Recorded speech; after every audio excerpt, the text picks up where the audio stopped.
We're back with more Date Warp, and in this episode, we are continuing from that weird night where we had an explosion and nobody else seemed to have heard it except for us, and, well, apparently Lynn said something to fix. But what's exactly going on? Well, hopefully we'll find out today. Tuesday morning, fairly early, and the power is back on. Bradley and I are sitting in the main lobby under the watchful eyes of Albin and Nathaniel. Linz and Raphael are in the basement, still dealing with whatever went wrong last night. Nobody looks happy about it. At least they haven't locked me or Bradley up again. They've even promised to explain once Linz and Raphael get back. So we wait. The grand lobby, so impressive when I first saw it days ago. Now in this room I can't help thinking about the force field that forms the bars of my prison. My prison. Whether it's a prison for anyone else, I can't say. We haven't told them about Bradley's discovery. If they don't know he can get out, he might be able to surprise them and escape later. If they do know that the fields don't affect him, if they were only designed to affect me, then at least playing dumb means they might underestimate him. I don't want to believe that these people we've met are evil. Linz is strange and Albin is a jerk. No, he's not. But Raphael and Nathaniel have been kind to me. If it's all a lie... Aha, they're here.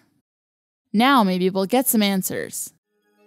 As most of you know, there was some difficulty with the power systems last night. The secondary generators compensated and there was no data loss. However, it's clear that the power demands are slightly higher than anticipated. It is important that we minimize consumption in order to prevent an overload. Therefore, we must disable the air conditioning and the water heater. Wait a second. I thought we were trying to cause an overload in order to shut down the force field. We will be, eventually. Eventually? Please, don't get upset. Is there any reason I shouldn't be upset? Yes, we Just couldn't tell you. I was right all along. You have been hiding something from us. No, not for the reasons you think. We've kept our secrets to save an innocent life. Huh? Come with us to the basement and you will understand. And if you touch anything, they will suffer quite inventive consequences. I'm sure they understand that. Give Bradley and Janet some credit. It is important that we all remain calm. Everyone looks at Bradley, even me. There's nothing I can do now anyway, so if you want to tell us what's going on, be my guest. Then follow me. Together we descend the stairs into the basement. I'm less frightened than I was the last time I was here, but still I don't know what to expect. What have they been hiding from us all this time? And why now are they willing to show us? It is us that they're showing, Bradley and me. Whatever is down here, everybody else already knew about it. I'm getting nervous. What do you think it is? I'm scared. Down and around and round and down. What is this? It's a girl. Inside the cavernous unfinished space of Nathaniel's basement, someone has built a medical laboratory. There are computers and equipment, some that I recognize, some that I don't. And one patient, surrounded by tubes and wires, unmoving. We all hang back at the edge of the room, staring. Who is she? My sister. She's in a coma? Not exactly. Is she alive? At this moment, she is neither alive nor dead, but in a state where she might potentially become either. What? A situation which will be altered when the procedure is complete. And that's the experiment that's been counting down. This thing you're doing, it finishes tomorrow? That is correct.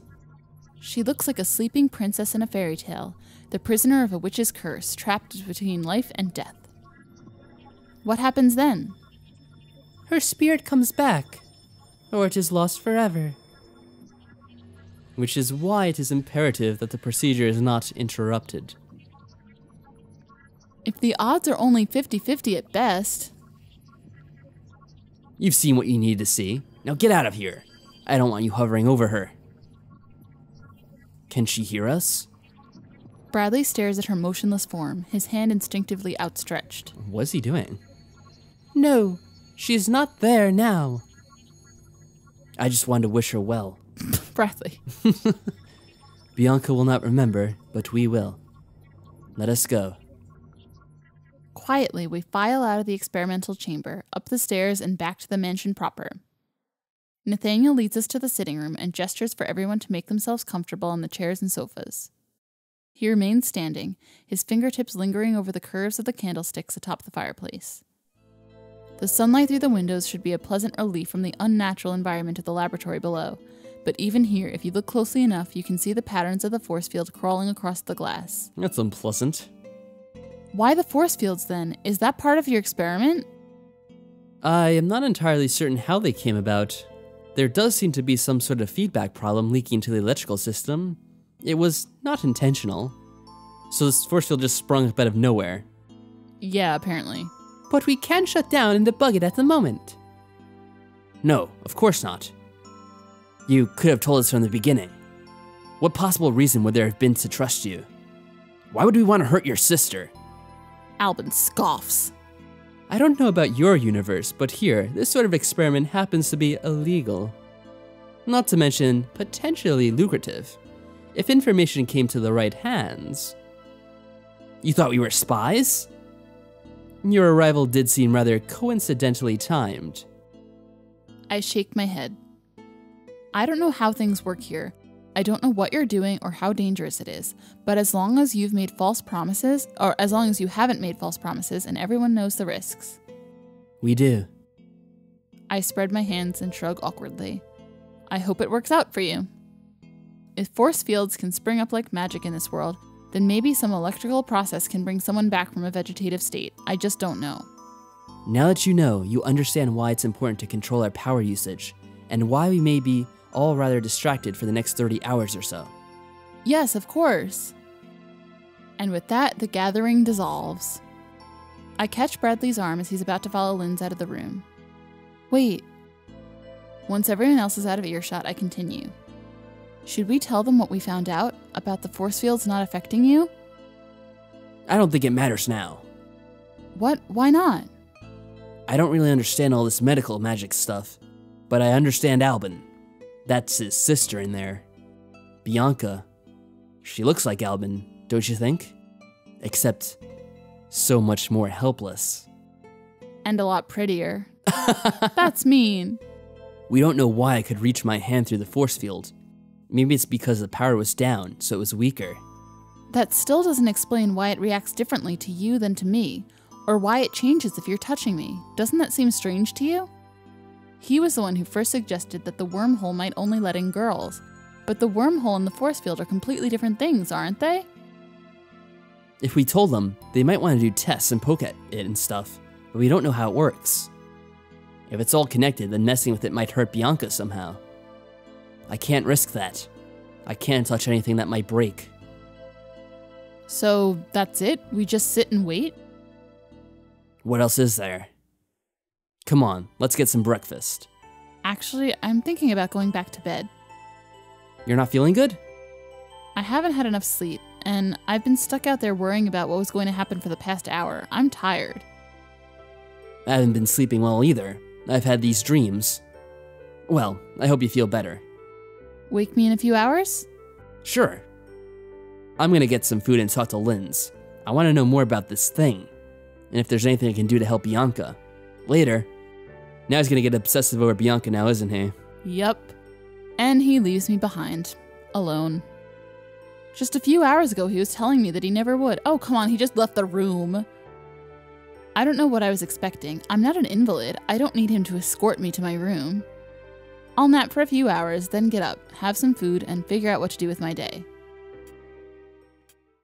Why was she getting so annoyed? I don't know. Where am I? Why can't I see? Why can't I move? Somebody, please help! Anyone? Oh. Never mind. Kinda just panicked for nothing. Just a dream. It's probably about lunchtime by now. I slept longer than I meant to. Bradley, you were supposed to wake me in a few hours. I don't feel very well rested, though. I keep having dreams, and none of them are pleasant. I think I was dreaming about Bianca, how it must feel to be her, lying there, trapped inside your own body, not able to wake up. But they said she's not in there. I don't know. Our medical understanding of consciousness is incomplete. You can be asleep or even comatose and still be aware of what's around you to some extent. We don't know how much. I have no idea how that works. Raphael and Linz insisted that she couldn't hear us, But they're 25 years behind the times. They may not know. Or maybe it works differently here. But then, their science isn't quite like our science.